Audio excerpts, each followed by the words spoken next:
position, because you need to wait for the enemy to come to you or to the Medusa until you can do something. But now you have these melee cores that are constantly chasing, going all over the place. It also helps the Shaman position much better. So they've got a, I think they've got a pretty solid draft. You got Hijack on this Brewmaster. I'm surprised Brew actually went through the draft all the way to the end, because this is a first phase ban material hero. It's a good surprise pick. Yeah, looking forward to seeing what the Brewmaster can do. It's a nasty hero in the laning stage with the Cinder Brew. You don't have to level Thunderclap yourself because you can just let one of your supports pop it. Are they ganking? They're gonna go. They're gonna go and try, but you know, Bounty Hunter is on the other side of the tier 1.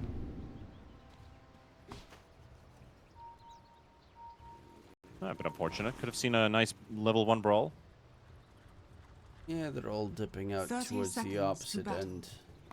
They won't be able to encounter each other. There's 2 Radiant Observer wards towards mid as well. One on the high ground cliff and one towards the middle area. So at the very least, Gringo is going to have enough vision of what will be coming. They can pay attention to the stacks. Oh, they're going to fight this rune. This will benefit no Bounty Hunter. They've got the numbers. They are pretty tanky heroes though, regardless, but Hijack is going to get taken down first blood for Muzi. First blood. And that is always a nice addition with a counter ward coming in to boot. Actually, they're continuing a fight here. Nice poke here. This is not good for Row Fireflu at all, having to start this low in the laning stage. He's going to have to start burning some tangos. Got Bloody Nine still sitting around chilling here, soaking away some of the experience as well from the Timbersaw from the first last hit. But that's just minute details. But yeah, you got the first blood for the Brew. Fantastic start there for no Bounty Hunter. That's what they needed. Tons of damage being thrown between the 2 sides. They're dropping pretty low in that bottom lane as well. But mid, Gringo needs to be careful here, because the Timbersaw is a hero that tends to win this matchup pretty easily. Yeah. This is considered one of your more durable mid laners that is also dealing more damage than the Ember does in a melee versus melee matchup. You see a level 4 Ember Spirit with 2 points in Flame Guard, you can chain away. You also got a bunch of Iron Branches. Like, the way you play this is you get 5 Iron Branches and a set of Tangos, drop a tree down and whirling down. You don't even build a wand out of it. You just use it for harass. And he's universal, so has the extra damage output in the right place. I mean, he does the same auto attack damage as Ember Spirit, even though Timbersaw is not really known for right clicking. Top lane, nice 2-man torrent by Muzi. Bloody Nine dropping low. You just gotta make sure that Lifestealer doesn't go for an Orb of Corrosion, and you should be fine. I think if he gets Orb of Corrosion, it becomes really hard to play that lane. Yeah, it definitely does. And of course with the Kunkka with his Tidebringer. Oh, that could be a kill right there. Nice read on the Torrent. Bloody Nine dodging it. Would have killed him if he took the fastest route out. Constant spam with Tidebringer. Bracer comes through. Bloody Nine staying low in terms of HP the entire time.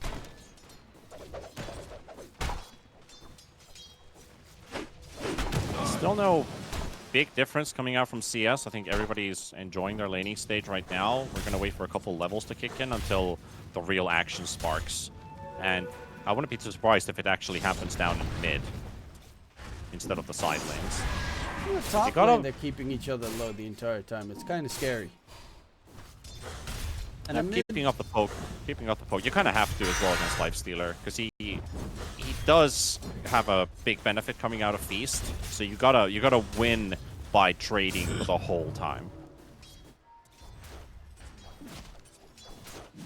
I mean, obviously, Kunkka is one of the heroes that is very capable in trading constantly, considering Tidebringer is a very good tool for that. Towards mid, I think the moment that Timbersaw hits his level 6, it becomes scary. That's just it. level 6 Timber Saw will be able to chop you down. Is out of regen completely though. Got himself a clarity, walked forward, one slide of fist, instantly lost the clarity. That was weird to see. Yeah, he also really needs that water room. I wouldn't be too surprised if support start to rotate towards mid just to secure a bottle refill for him. As we can see, they're on their way. Both sides are bringing in a support for the bottle refills. Gringo should be able to get the top side, and bottom gets denied, and that means the Timber Saw is actually in a very, very terrible spot. He's starved. He's starved.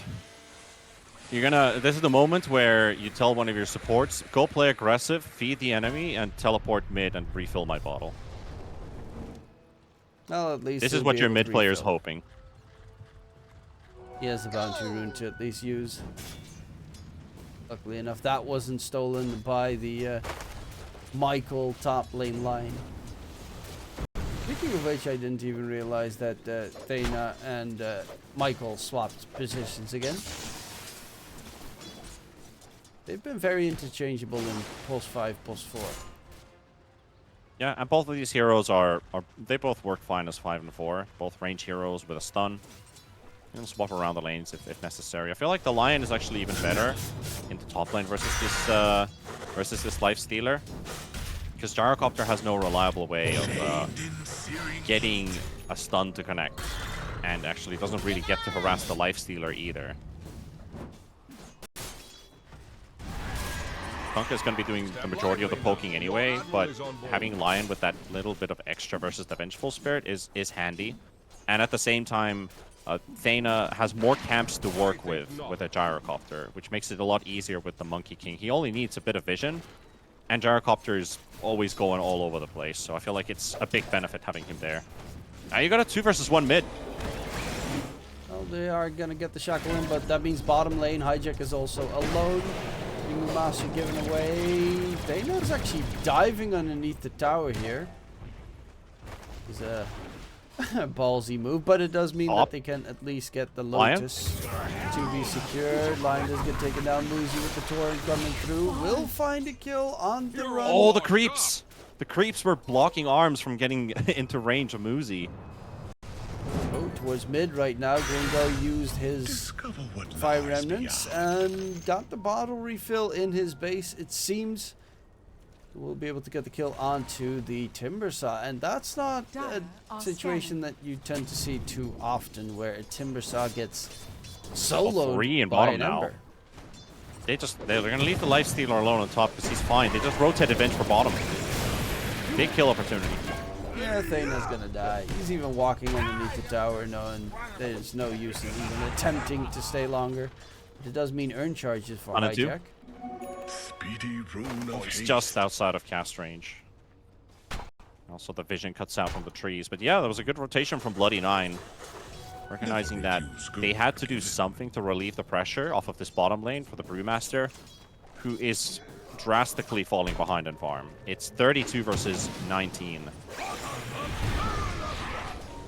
Well, they're looking for a fight. Dana charging forward. So is Khan. The Shaman is walking in, has the Shakas at the ready underneath the tower, but they will still find the kill, and there's no mana left onto the Shadow Shaman for more. Michael's rotation is pretty huge. They kind of need a TP coming in towards that bottom side. Are they gonna go for Bloody 9 as well? Yeah, the stun comes out, and they spread the damage from the tower equally between the 3 heroes.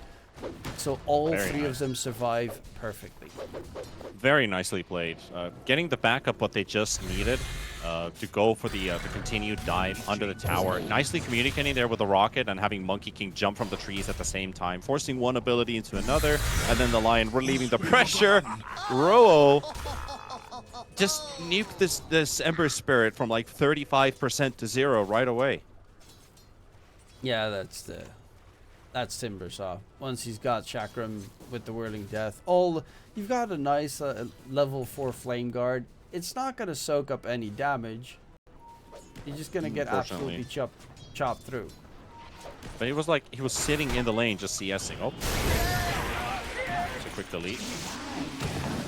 Looking for Hijack again. Oh. Okay. ghost ship comes through. Pumas is still, he's not even level 5 yet. Khan's level 7 on the Monkey King. Hijack's not having a great time. Like it's very hard to play against the Monkey King lane 1v1. But then you have this gyrocopter who's been messing around the whole time, pulling your creeps, keeping the support at bay, and then you've had 2 or 3 rotations so far into this bottom lane, just making it unplayable for the Brew. And that's a good way to play this game for no bounty hunter, delaying this Brew's game further and further. Monkey actually immediately decided to TP topside, where Muzi is also lurking in behind. They don't really have a great control to kill off the life steal. He doesn't actually have rage or infest. Radiant's bottom tower. He doesn't have a way out. They don't know that he doesn't have rage or infest. This is actually... Yeah. He is really lucky that they don't go in on him. And they go for Bloody 9 instead. But Hijack dies bottom lane to Gringo and Thana, where the Timbersaw is looking to get some revenge on the Ember. He's trying to go for the TP out of there. Will get chopped. Whirling Death just that split second too late. And Thana even gets a solo kill onto Roseanne. He's so fast. He's furious. And he still walks into him. Okay, that's a bit unlucky. I mean, if you cut down all the trees, there's nowhere else to go. Yeah, it's like I liked how Rojo was baiting his abilities left, forcing him to run right, and then they just collide. Top side. Oh, they got the life stealer. Yep. And arms. He did get the infest level at the very least, but still no rage. It is a very greedy build to not go rage playing against a Kunkka plus Lion lane. Yeah, he wants to be optimal with his farm, but it's a bit unfortunate. Towards mid. TP from Thana being chased by the Timbersaw.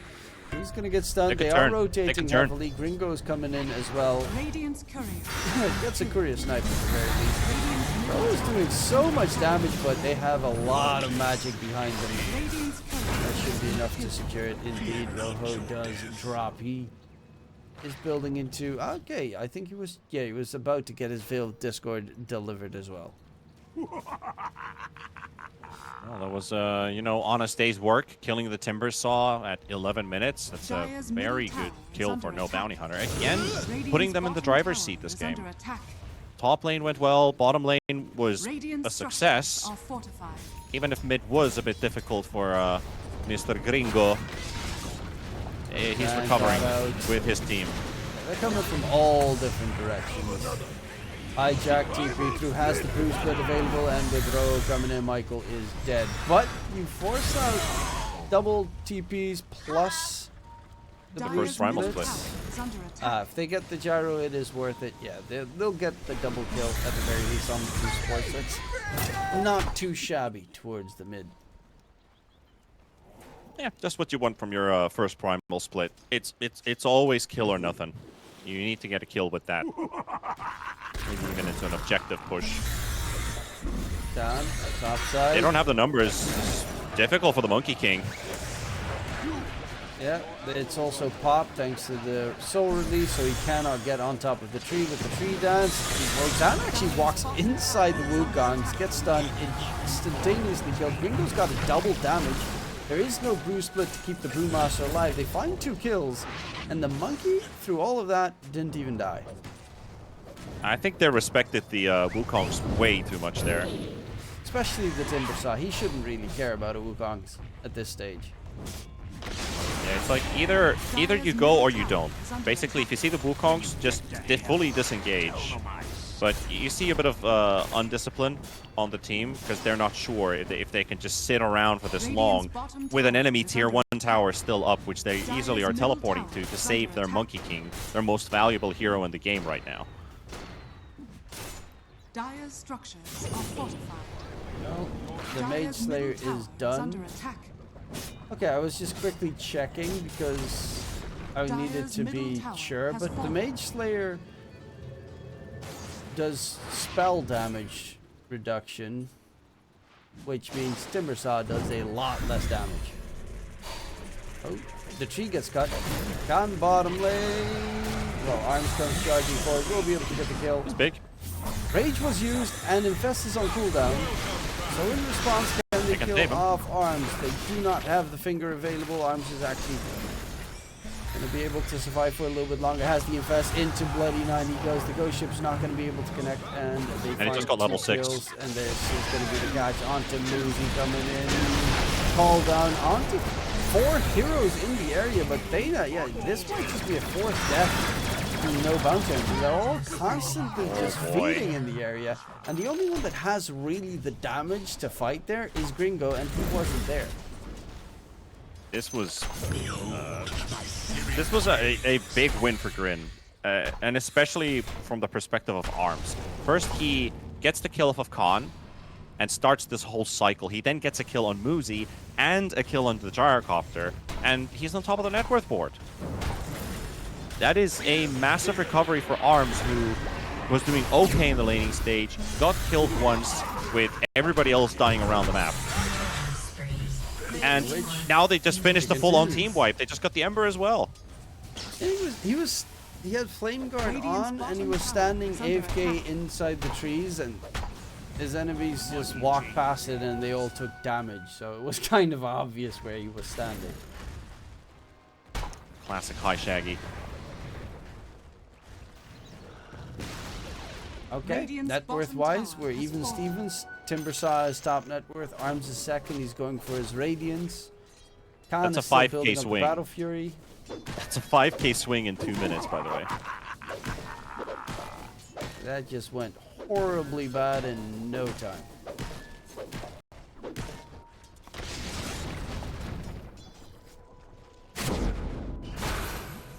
Okay, Bloody 9. A little early on the swap. Teammates were kind of nowhere nearby. So Brewmaster went for the Hand of Midas, going for the Spirit Vessel next. So the Hand of Midas will at least help him get the experience that he needs, considering he had a very rough lane.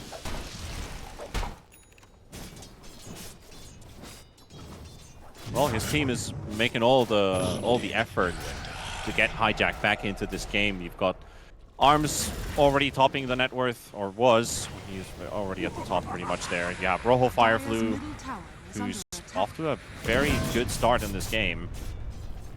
And for a moment, No Bounty Hunter lost their tempo. Dana. Oh, they got Arms. Oh, he got the Rage just up in time.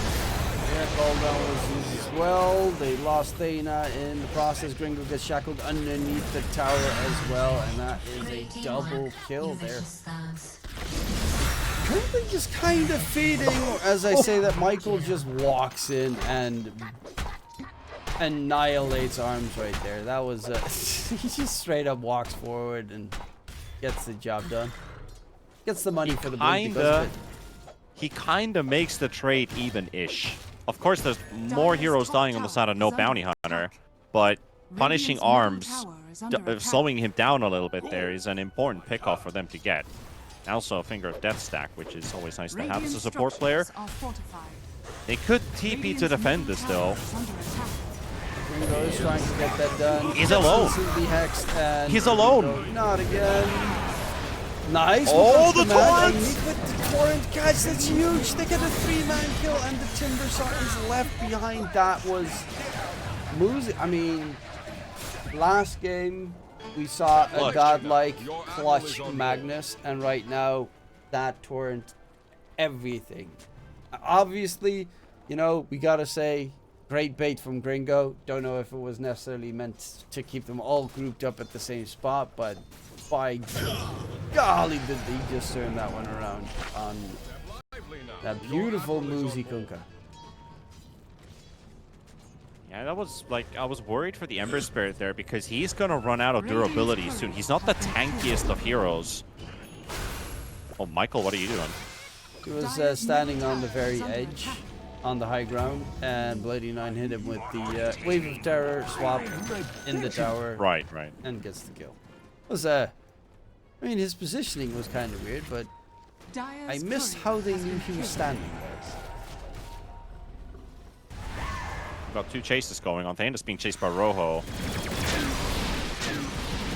Oh, dodge and weave, baby. Elusive Gaming, Rojo guesses incorrectly again, and now Evasive action. Rojo is in a lot of trouble. Yep, he's left behind. There's also a Diffusal Blade now on Khan available as well, which is very, I would say, greedy. Battle Fury plus Diffusal Blade as your first 2 items. You have 0 stats to keep you alive on Monkey King at that stage. Speaking of which, he's going to get jumped up and gets completely locked down and controlled in towards mid. Hijack's actually dropping so fast. Oh, passive Midas.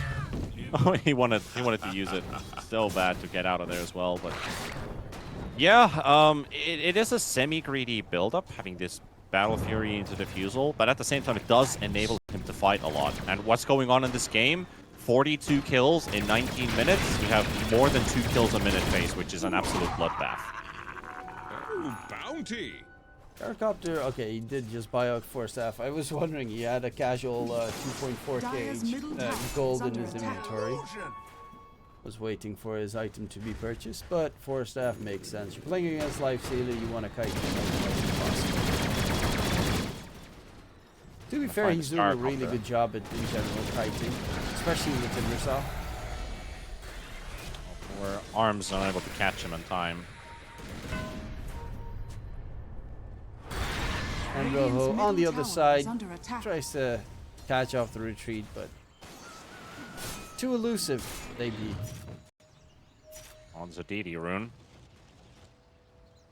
Could go for Khan, or for the Ember Spirit if he feels like it. Could be very beneficial for the Monkey King, but Ember's gonna want that for himself.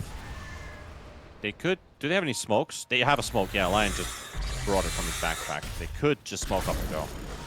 Also, the Life Sealer's Sacred Relic in the Courier died a while ago, so took some while to get his Radiance going. Oh, they smoked under vision. They walked so far enough that this ward right here just revealed their location. And there's a counter smoke. Though Arms needs to be careful because there's an Orchid done on Muzi and they don't know where he is. The Orchid silence comes out, but he is a little bit too far gone. Rojo charges him forward. They expected this play to come through, but the Timbersaw is actually dropping the swap play, but he got X-Marked and drag back the finger comes out. He doesn't really take any damage from it, but unfortunately there is more damage to be pumped out. Arms though gets silenced up. The Orchid is doing the work.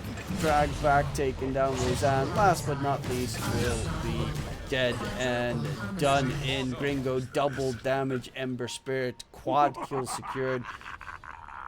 And they could head towards the Roche pit themselves. I think they actually have a very slow Roche. Yeah, if they had a Desolator, it would be doable, but they're probably just going to be happy with farming the map and getting map control, get rid of a couple wards or so. But they started off with no Bounty Hunter. Their smoke being completely detected. They had Arms as the bait. It started off really well. He was at max range the moment the Orchid connected onto him. So he's like, oh, I just baited a big ability and I'm fine. So the rest of them jump in. But they jump into a Monkey King ulti almost instantaneously. And if you look at the fight recap, how much damage they dealt, they didn't. That's just how it is. They didn't deal damage. While you have this DD Ember doing over 5,000 damage and applying the Mage Slayer debuff on pretty much everybody. So it kind of escalated a bit too fast for GRIN, who thought they had the upper hand for the first 2 seconds of the fight, maybe 3 seconds if we're generous. And from there on, the Wukong's ulti, and you mentioned the X mark, bringing the Timber straight back after the swap play. He did get the barrier buff, but he's still back in peril. So no damage really being dealt that fight for GRIN. Yeah, it's hard to deal with an Ember with Mage Slayer, especially considering most of your damage comes out from spell. Timbersaw is just all spell damage, and if 40% of your damage output gets nerfed, it's very hard to make the hero work. I mean, Mobai, of course, had such an incredible laning stage that he was like 5k ahead at this stage. So it was hard to overcome that. But once a Timbersaw is behind, it is it starts to become really tough to recover.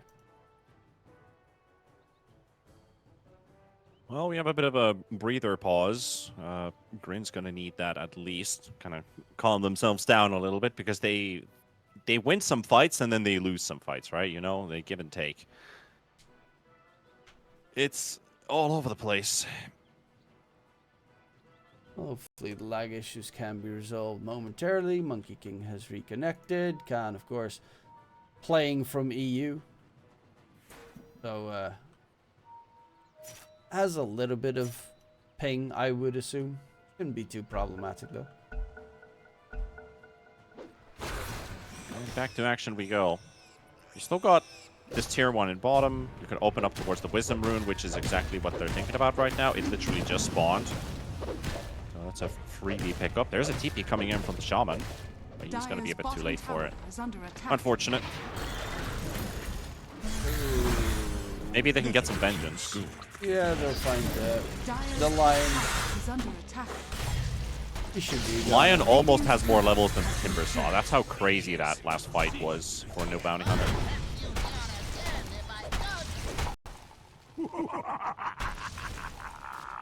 I'm more surprised at the fact that Khan's only died twice with his item build. And he did actually go for the Orb of Corrosion, which I think was a leading deal in why the Brewmaster couldn't. The new Orb of Corrosion is kind of nutty. The stats are pretty amazing on this. Very, very big rework when you think about the item and its cost. It's 900 for almost the same amount of attack speed a Midas would give you at 2,000 gold, and you also get 3 armor for it. You don't get the gold benefit, which is the whole thing of Midas, but physical damage dealers building Midas also benefit a lot from the attack speed. Main reason why you never build Midas on casters is because you don't get the full benefit. I'll hijack. Yep, catch with the X-Mark Orchid. Right under a ward. Another one bites us. And the thing that I love about the Orb of Corrosion at the moment is the fact that it's just also a mini Scotty. It slows you down, it reduces heals, health regen, lifesteal, and spell lifesteal by 20%.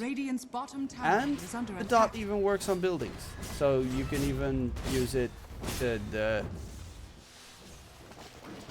armor reduction on the buildings part, which is kind of nice.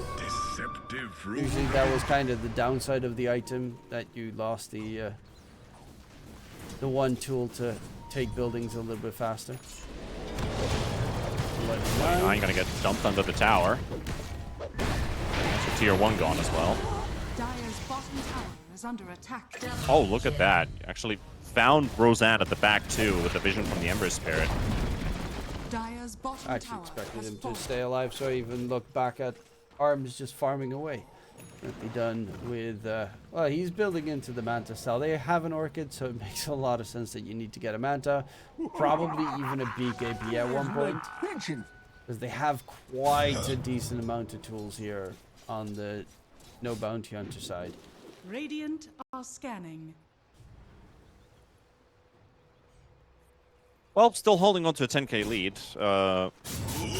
Things are still looking bright for No Bounty Hunter. They got this good kill tempo going on, but at the same time, Row of Fireflu is a real issue with this Timber Saw. So they know how important it is to actually get the jump onto the Timber, try to blow him up too soon. He does have that Yules now on top of the Eternal Shroud he's had for quite some time. So if they pop an Orchid on him, for example, try to lock him down with stuns, he can just purge them off right away and go back to action. And that just might be enough mayhem that Brewmaster can just waltz in, pop his Primal Split. You've got the supports rolling in behind the melees who are already being initiated on.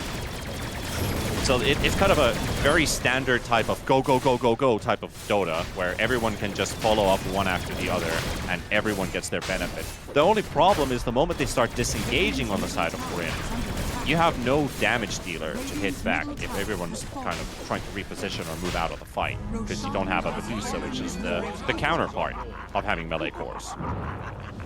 Radiant's bottom tower is under attack. So you kind of need to fully commit until it's too late. Yeah, and we saw previously, of course, with the Monkey King, Wukong command.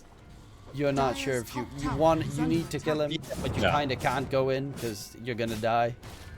Yeah, it's a dilemma. Khan is going for the Ags next. That's actually good stats. He needs to build up some stats to survive the Timber Saw jumping in. Dire's top tower has Michael fallen. already warning the high ground here. Radiant's bottom tower Well, is the under tower attack. was about to fall. That's always a good thing to see from supports, that they rush straight toward the high ground to get the vision, even if it might come at the cost of their life. Is under attack. They found Bloody 9, but do they want to go on him? Okay, they are going to go on him. Okay, and the control onto the Timber Saw. Will they have the damage? Oh, the to take monkey! it down? The monkey is actually in trouble, but he has the Aegis. It's not the most problematic move. Brewmaster is making mayhem happen on the back line. Ghost ship comes flying out. Arms, the Lifestealer will not get out. No buybacks actually on any of the Grim heroes that have died. And the Brew split is about to end as well. So the Brewmaster's entire strength is going to be dwindled momentarily. By the way, Brewmaster queued up that he wants to go for a Radiance. They already have one on the Lifestealer. Just But I mean, the fights are just spread in a sense that maybe the Brewmaster needs a backline Radiance for extra damage. I don't know. I don't think he's going to get it at this pace. yeah, it looks like Dire's top tower has no fallen. bounty hunter just trying to seal the deal. It's late for them. They also want to go to bed. You want to get your started with your Chinese Dota. Dire's top barracks Yeah, are under it attack. looks like I don't have to go back to back with no break in between. Or, But then it's again, not done yet. It's not done yet. I mean, game one was a perfect indicator of we do a bit of throwing. Towards mid, arms. Gotta be careful. Michael's got a Hex. And he's got a stun as well, but in Nice counter response, Hex. Shadow Shaman coming in, arms charging forward with popping rate, so that's going to be a build up. The Wukong's command is down. Arms, you got to get out of the Wukongs. Because inside it's Khan's domain. Roho on the run, Ghost Ship, everything thrown. The Roho dodges pretty much everything. Can't dodge the Searing Chains, unfortunately, for the Timber Saw. And that is another Timber death with the Shadow Shaman buying back and Khan just jumping. Feeling immortal. He's got the Aghanim Scepter now finished up, and he's going for the Disperser on the Monkey King next. It feels like a silly idea, but I feel like Timber maybe could have been off better this game with a Blade Mail. Even though there's a lot of stuff you need to dispel with the Yules, which is, I'm not blaming the Yules as not a good itemization choice. I think the Yules is great, but there was maybe a potential to think about Blade Mail. Oh, right stunts. Everything on the Ember. Ringo's still not dead. The Brewmaster's actually... Yeah, he has to cancel his split because they're all dying from just the straight combo. Wow. Yeah, this... I mean, fair good attempt there, Dire's top but barracks are you have under no attack. damage coming out from anyone. It has to be the Lifestealer constantly in these Dire's fights, top barracks has or fallen. Roho Fireflu, but they're the only ones alive when everybody else is dead. You've already lost the lane of Rax, might lose the second lane here. No Bounty Hunter, they're solidifying this game. And this time it's looking a bit easier than game number one. Game number one, it looked very easy for quite some time because they had such an insane advance in the early game, but then they kind of lost control at one point and made it very scary for them. But game number two, I don't really see the comeback. The Timber Saw just has no comeback mechanic in this game. It doesn't become easier to kill off this Monkey King at any Dire's point. middle barracks has fallen. They've got the Timber controlled as well.